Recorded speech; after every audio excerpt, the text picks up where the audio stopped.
Hello, internets. We got another review. As you just saw, it's going to be Spider-Man Shattered Dimensions. Pretty cool game. Loved it. I'm going to get right into it. First off, I got to say that this is going to be one of the best feeling Spider-Man games that I've pretty much ever played. The fluidity of his movements, both in web slinging and in combat, as you're going to see right now. It was, I don't know, I've never been Spider-Man, but I'd imagine this is how he would feel if he was moving. There was a little bit of a problem with camera issues when you were wall crawling, such as if you just pointed the stick just straight, it would go around in circles depending on where the camera was be, so I didn't even bother wall crawling. But that was my only negative comment I had to say about how the game feels, how it moves, and how the combat works. If you don't already know, this game is pretty much set up in 4 different dimensions. Obviously, between 4 different Spider-Man, you're gonna have your Amazing, Ultimate, Noir, or however the hell you say that, and Spider-Man 2099. I'm gonna show you a little clip of each of them, and let you guys know if there's any differences in the similarities between the two. This, I believe, is the Amazing Spider-Man, given his red and blue outfit, classic outfit. And basically the fights are pretty straightforward. You pretty much have uses of all the buttons that you're given on the controller, and the powers and abilities he has are pretty easy to grasp. In fact, the whole game was very simple. I mean, I had it on the hardest settings and I got caught up on 3 points in the entire game. That was my biggest drawback of this game, was just the simplicity of it. It wasn't meant to give you any kind of depth. It wasn't even meant to give you any kind of challenge, I don't feel, because I beat the game in under 10 hours, and that was on the hardest difficulty. That's not really a solid game, especially since a lot of the areas and a lot of the combat was repetition, and a lot of the battles that you had with a lot of the fodder, such as these little minions, were just a waste of time. You really didn't have to be there. So those were my 2 biggest complaints about that game, was it was too easy and a lot of the repetition. Just terrible, really terrible.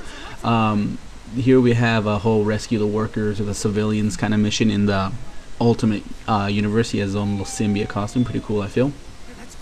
And yeah, as you can see, you could push up on one of the on a little spider vision, I think is what they called it, which I didn't like. I didn't like it one bit, because it made a lot of the challenge that you had to do, such as finding all the certain spiders or doing certain things, way easy, because when you had it on, you could see everything that was of importance, either the civilians, the spiders you have to collect, or the enemies. You saw them coming, you knew where they were at. So that was just a huge crutch that you used if you wanted to complete all the challenges and just get this game to 100%. I didn't like that. I wish they would have taken that out, or at least blurred or taken out that you could see certain spiders for the collection aspects. This would be the Spider-Man 2099. Obviously, as you can tell, it's all futuristic. One of the coolest things is these free fall segments. I really enjoyed. They should have put more in there. There was quite a few, maybe 2 per act. But still, I feel they should have done more with it. One of his little cool things to come up was where you push the R button or L button, I'm sorry, and he has a little accelerated vision. Pretty much slows down time, which is pretty much unique to him right there. Oh yeah. Amazing had his rage mode because he's a symbiote, obviously, if you push the L button too. So that was pretty much related only to him. And my favorite universe is the Noir, whatever you want to call it. By the way, I'm looking forward to LA Noir. Game looks fantastic, look it up. But anyways, as you can see, it's pretty much mostly stealth, and I don't really like stealth games. I never really enjoyed stealth games at all, but this little stealth aspect of it was pretty cool to me, especially with all the groovy takedowns that you can do. And the name of the game is Stealth. If you get spotted and you get shot, your health will be depleted quickly. I mean, you'll be dead in under 1/4 of a second, and that's not even an exaggeration in any shape, way, or form. But other than that, Like I stated before, pretty excellent game. It was extremely short, which I don't have a problem with the short games. But if 3 or 4 hours of them is mindlessly repetitive and extremely easy, that really draws me back on purchasing the game. So that was pretty much what I had to say about the game itself.